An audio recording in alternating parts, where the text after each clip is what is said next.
Hello दोस्तों, मैं doctor शेब कमाल फ्रॉम मुरादाबाद वेलकम करता हूं आज की इस वीडियो में। दोस्तों, आज की इस वीडियो में हम बात करने जा रहे हैं क्रिएटिनिन के बारे में। क्रिएटिनिन एक वेस्ट प्रोडक्ट होता है प्रोटीन का, या फिर जो हम फूड खाते हैं उसके डाइजेशन के दौरान जो उसमें प्रोटीन होती है, उसके डाइजेशन के दौरान जो वेस्ट प्रोडक्ट बनता है वो क्रिएटिनिन होता है। कभी कभी क्या होता है कि मसल्स वेस्ट होती हैं, यानी मसल्स का ब्रेक डाउन होता है, टूटती हैं मसल्स, तो उसके नतीजे में भी ये क्रिएटिनिन का फॉर्मेशन होता है। क्रिएटिनिन हमारी बॉडी में जो इसका फिल्टर होता है, ब्लड में जब ये मिक्स हो जाता है ब्रेक डाउन होने के बाद, तो किडनी इसको फिल्टर करके पेशाब के जरिए बाहर निकाल देती है। तो दोस्तों, क्रिएटिनिन जो है ये इंडिकेशन होता है कई तरीके से। जब इसका टेस्ट आपको एडवाइस किया जाता है तो देखना चाहते हैं कि बॉडी में क्या क्या चेंजेस हो रहे हैं, आपके किडनी पर क्या असर पड़ रहा है। तो दोस्तों, आज की इस वीडियो में बात करेंगे क्रिएटिनिन की, उसकी नॉर्मल रेंज की। ये कम हो जाता है तो क्या नुकसान होते हैं बॉडी में, या फिर ये नॉर्मल रेंज से ज़्यादा हो जाता है तो इसके हमारी बॉडी में क्या नुकसान होते हैं।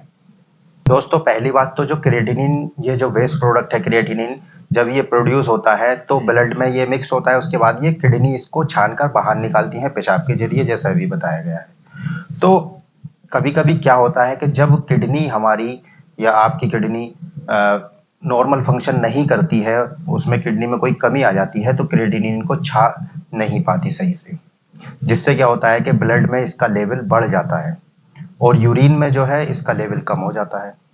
तो इससे क्या इंडिकेशन मिलता है कि ये एक साइन मिलता है कि किडनी में कोई ना कोई परेशानी हो गई है।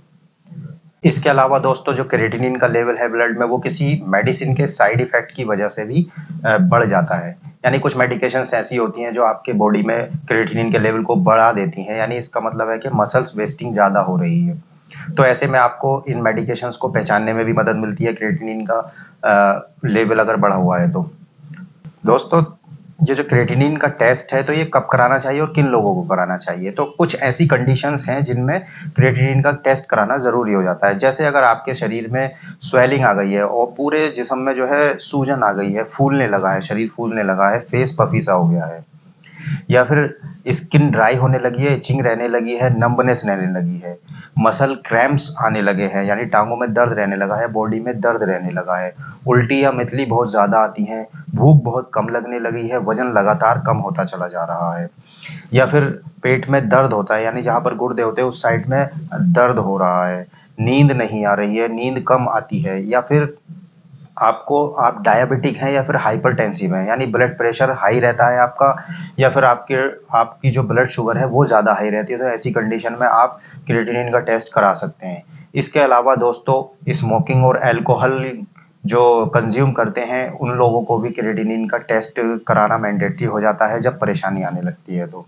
इसके साथ साथ अगर आपकी फैमिली में क्रिएटिनिन लेवल की कोई हिस्ट्री है, यानी डायबिटीज़ की हिस्ट्री है या फिर हाइपरटेंशन की हिस्ट्री है किसी को, या फिर आप प्री डायबिटिक स्टेज में हैं, तब भी क्रिएटिनिन लेवल करा सकते हैं। आप कोई बहुत ज़्यादा टाइम से कोई मेडिकेशंस ले रहे हैं, किसी लंबे इलाज में है, क्रोनिक ट्रीटमेंट का आपका ट्रीटमेंट चल रहा है, तो कुछ मेडिसिन्स का साइड इफेक्ट की वजह से भी क्रिएटिनिन लेवल बढ़ जाता है। तो ऐसे में आपको क्रिएटिनिन का लेवल टेस्ट कराना मैंडेटरी हो जाता है। हाथ पैरों में, जोड़ों में दर्द रहने लगता है, जब बहुत ज़्यादा पेशाब आने लगे या फिर बहुत कम पेशाब आने लगे, तो ऐसी कंडीशन में भी क्रिएटिनिन कराना ज़रूरी होता है। दूसरा, पेशाब करते हुए झाग बहुत ज़्यादा बनने लगे तो भी। इसके अलावा पेशाब में खून आने लगे तब, या फिर पस सेल्स आ रही हैं तब भी आपको क्रिएटिनिन कराना ज़रूरी हो जाता है। दोस्तों, अब बात करते हैं क्रिएटिनिन के नॉर्मल लेवल की। तो एक एडल्ट मेल के लिए, यानी जो नौजवान मेल है एवरेज, उसका जो क्रिएटिनिन लेवल नॉर्मल रेंज में आता है वो 0.7 से 1.3 मिलीग्राम पर डेसीलीटर इसका स्टैंडर्ड रखा गया है। और नॉर्मल एडल्ट फीमेल के लिए इसकी रेंज जो है 0.6 से 1.1 मिलीग्राम पर डेसीलीटर इसको रखा गया है। तो कभी कभी ऐसी कंडीशन, जैसे अभी पहले मैंने डिस्क्राइब की है, ऐसी कंडीशंस में क्या होता है कि कभी कभी जो है क्रिएटिनिन का लेवल बढ़ जाता है इस नॉर्मल रेंज से, या फिर कम हो जाता है। तो अगर बढ़ जाता है तो उसमें क्या क्या कंडीशंस हो सकती हैं, किन किन कंडीशंस में ये बढ़ता है। क्रिएटिनिन का लेवल बढ़ा हुआ आ रहा है तो ऐसे में क्या है कि ब्लड में जो है क्रिएटिनिन लगातार एक्यूमुलेट हो रहा है और किडनी उसे छान नहीं पा रही है। इससे पता चलता है कि किडनी में कोई ना कोई खराबी आ गई है, किडनी का जो फंक्शन है वो कम काम करने लगी है, या ये हो सकता है कि किडनी फेल हो गई हो। और कुछ कंडीशंस ऐसे होती है जैसे बहुत ज़्यादा ब्लड प्रेशर बढ़ जाए या फिर हार्ट फेल्योर या फिर डायबिटीज़ की कंडीशन में भी जो ब्लड में क्रिएटिनिन का लेवल बढ़ जाता है।